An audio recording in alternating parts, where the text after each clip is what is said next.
Pokemon villains are certainly no stranger to large-scale operations. Whether it be kidnapping a legendary Pokemon, holding a multinational corporation hostage, or stealing an entire cargo ship full of Pokemon, each region's evil team can pull off just about any heist with relative ease. But what about the team leaders? How well would they be able to pull off a successful heist without relying on their underlings to do the heavy lifting? And more importantly, which ones, collectively, would make up the best heist team? I'm Kyle with wickedbinge, and this is which Pokemon villains would make the best heist crew. But real quick, I just wanted to mention that today we officially launched our Pokemon channel, POKEBINGE, and our first video is Pokemon Legends ARCEUS characters good to evil. And we have a ton of other videos in the works, including Pokemon-themed Spectrum videos, card openings, and we're doing our first giveaway at the end of the month. So if you love Pokemon, make sure to go check it out and subscribe. Now, before we start picking our crew, let's set up a few rules. We'll be looking at how these villains would work in a heist entirely on their own, without any help from their underlings, whether they be human or Pokemon. If a villain has a particular connection with a certain Pokemon, we will count that, but otherwise they have to do this solely on their own power. With that out of the way, let's get to work. As usual, we have a lot of roles to fill, each with their own specialties. So we'll weigh each character's pros and cons before making our final decision. The first crew member we need is the brains. Without a good plan and a solid leader, any heist is doomed to fail. So we'll need someone with a lot of charisma and brain power to take this role. With that in mind, we have it narrowed down to these three: Giovanni of Team Rocket, Luzamine of the Aether Foundation, and Edward of the Pokemon Pinchers. First off, let's talk about Giovanni. He's an avid schemer capable of pulling off multiple large-scale operations at once. However, where he really shines is in his leadership qualities. He's able to recruit and command countless underlings, and have them execute his orders precisely simply through the sheer force of his charisma. The shining example of this is being Team Rainbow Rocket, where he's able to recruit the leaders of other evil teams after they had achieved their respective goals, and convince them to work for him and his own ambitions. That said, his intelligence isn't anything special in comparison to most other villains, and compared to the other two especially,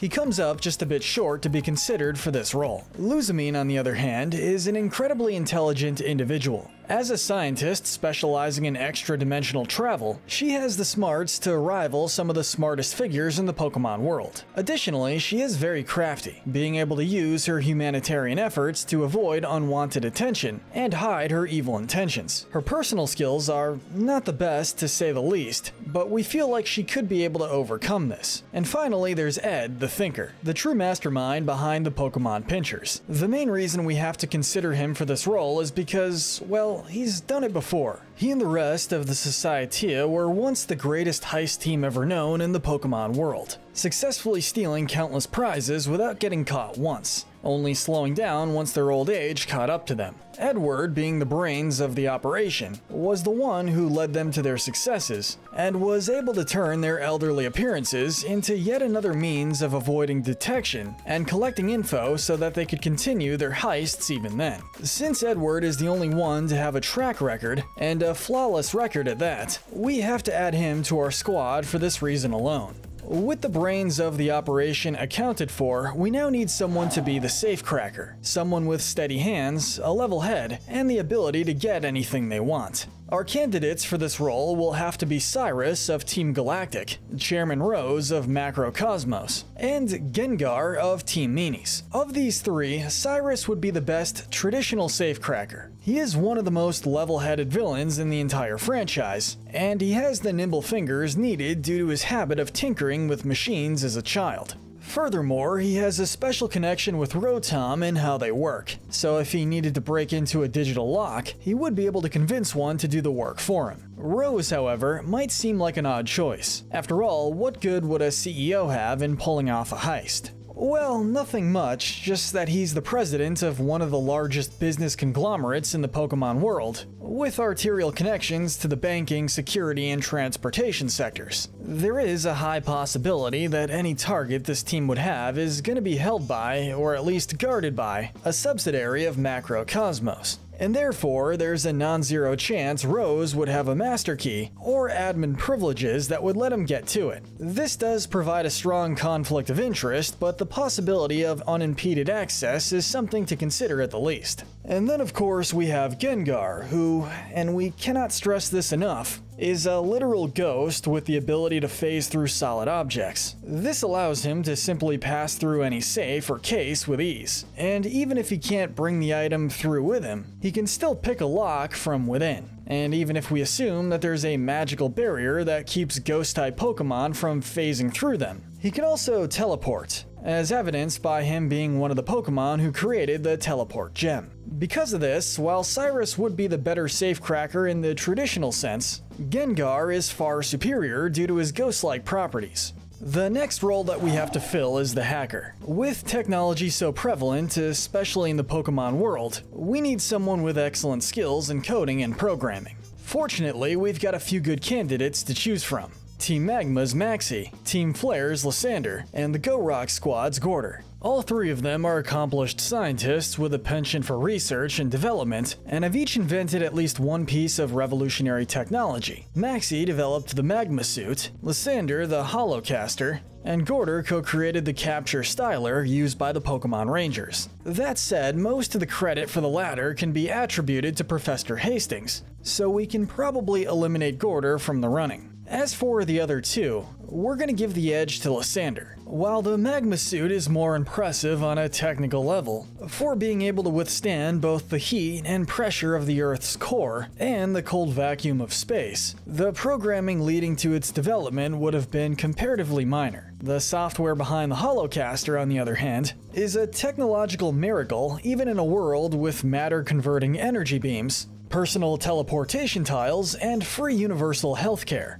On top of that, Lysander is also capable of hacking into his own invention, being able to override and collect data from Holocasters across the region. Compared to that, a simple high-security grid system would be child's play for him to hack into. Moving on, we'll also need a Master of Disguise for our crew. Someone who's able to infiltrate any group, work undetected, and create a diversion for the rest of the team when needed. For this one, we've got a trio of Mystery Dungeon villains to choose from.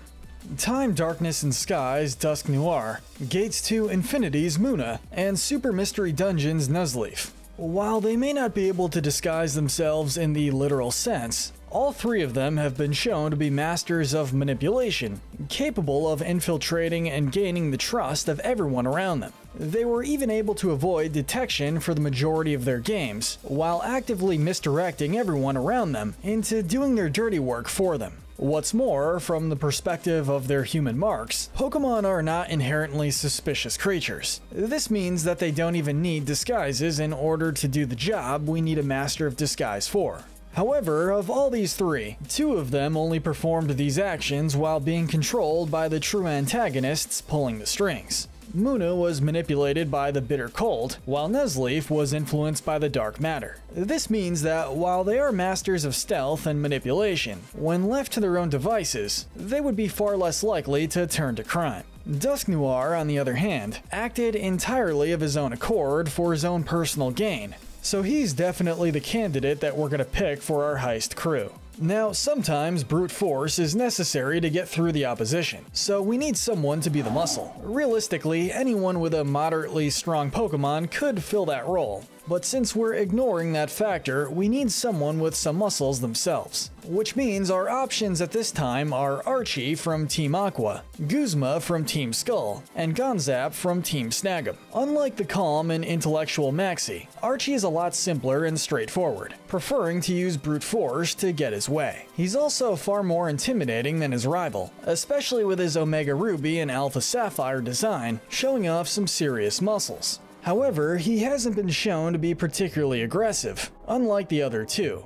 Guzma, on the other hand, is aggressive to the point of instability. He has an appetite for destruction and is constantly scraping for a fight. While he might be the physically weaker of the three, his violent and volatile nature makes him a strong candidate nonetheless. Similarly, Gunzap is also incredibly aggressive and intimidating, if for no other reason than the fact that the ore games are much darker all around. Unlike Uzma, who's merely some street thug, Gunzap is a hardened criminal with a rap sheet that would make most of this list look like playground bullies. On top of that, he's also got some of the biggest muscles of any human character in the entire franchise, and he makes it clear that he knows how to use them. That being said, he's also not immune to reason, being able to put aside his personal feelings to work alongside others, making him a way better team player. And for that reason, we're adding Gunzap as the muscle of our crew. Similarly, we also need a skilled gunman on the squad to help blast our way out when the Shinodic hits the fan. That said, weapons in the Pokemon world, firearms in particular, are a rarity, so we're gonna need to do some stretching. This time, we've narrowed down our choices to N and Getsis from the two Team Plasmas, as well as Darkrai from Wish Park. First off, let's address the biggest leap,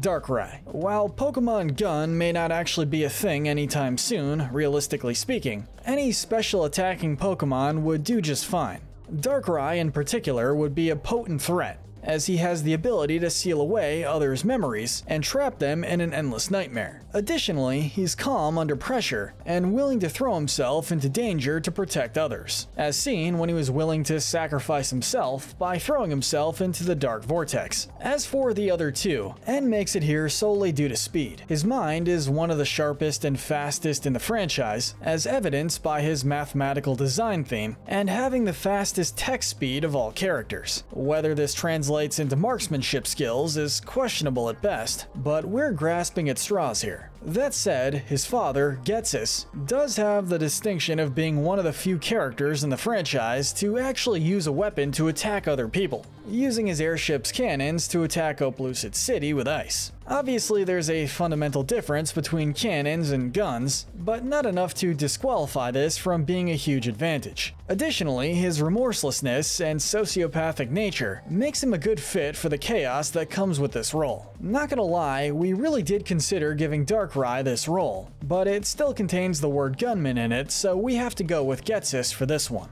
With that, we move on to our driver, someone who can make a quick and efficient getaway once the heist is done. While not as bad as weapons, non-Pokemon transportation is also fairly hard to come by, so we still have to make some guesswork. Only two choices this time, those being Greevil of Team Cypher and Roger Clifford of GNN. While neither of these two have been shown driving, they do have the potential to be excellent getaway drivers. Greevil in particular is promising mainly due to his obscene wealth, having the resources for any means of transportation needed. Additionally, the fact that he owns Citadark Isle, a location which only he possesses the means to travel to, means that he has a route to a hideout which no one will be able to follow them to, barring the niche possibility of an eccentric mad scientist donating his Pokesona suits to the cause, of course. On the other hand, Roger has a solid background due to Rhyme City being much more urbanized than most other Pokemon locations, with several cars and vans found throughout the city. Furthermore, he also possesses a chokehold on the media, being the president of the largest news outlet in the city, meaning he can also keep the public perception of their heists and subsequent getaway from getting out. Additionally, he's not above taking hostages in order to escape, using Amelia as a cover, while he and his Noivern flee the carnival. However, Roger is still not the best at making a clean getaway, as his great escape ended up being foiled by a small electric mouse that only just learned how to use moves. So for that reason, we had to go with Greevil on this one.